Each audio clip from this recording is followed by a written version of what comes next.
Kaboy na dot na kong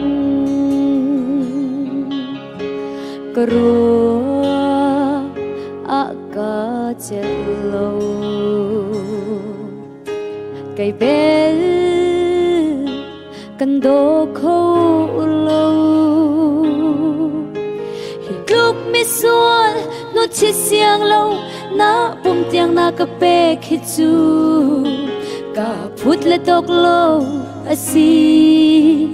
kalung lop na mit khi tu along alia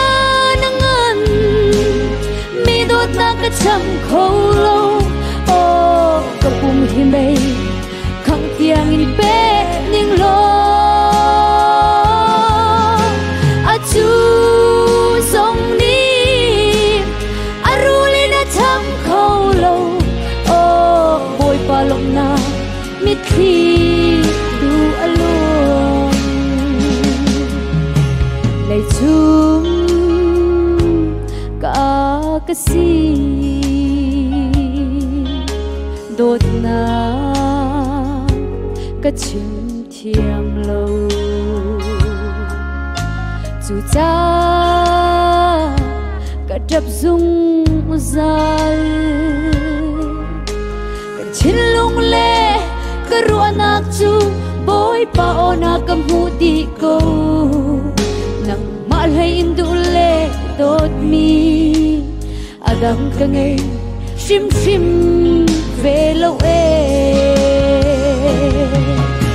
alia nangan mi đốt ta ka cham kho lâu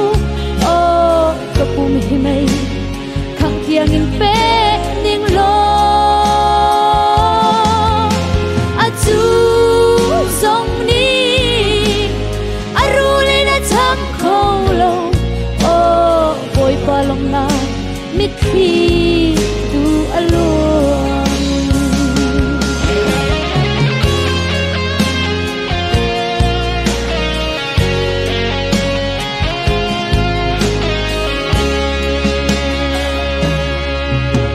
lom o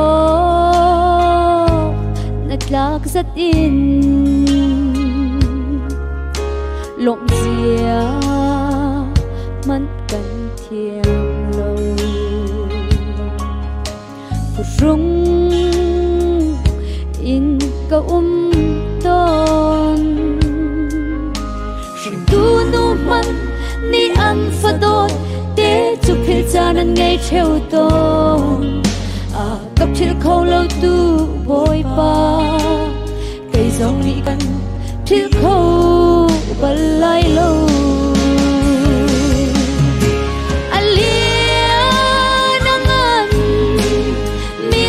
ka cham kho lo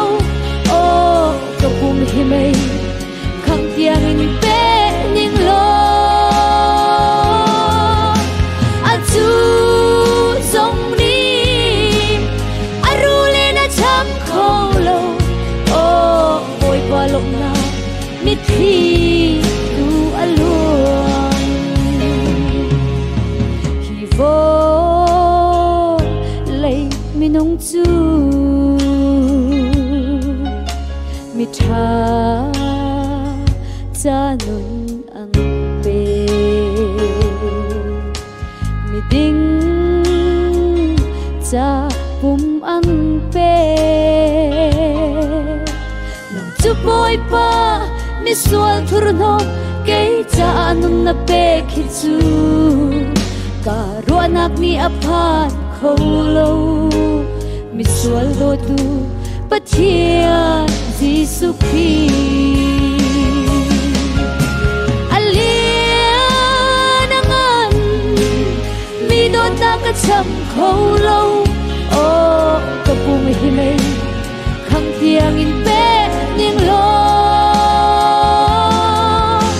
a chu song ni aruli na cham kho lo o boy pa long na mit khi tu along alia nangan chăm khâu lâu ô có buồn thế này khăng tiếng in bé niềng lo à chú sông ni à ru lên à chăm khâu lâu ô bồi qua lộng na mít khi tu à luồng ô bồi qua lộng na mít khi tu a luồng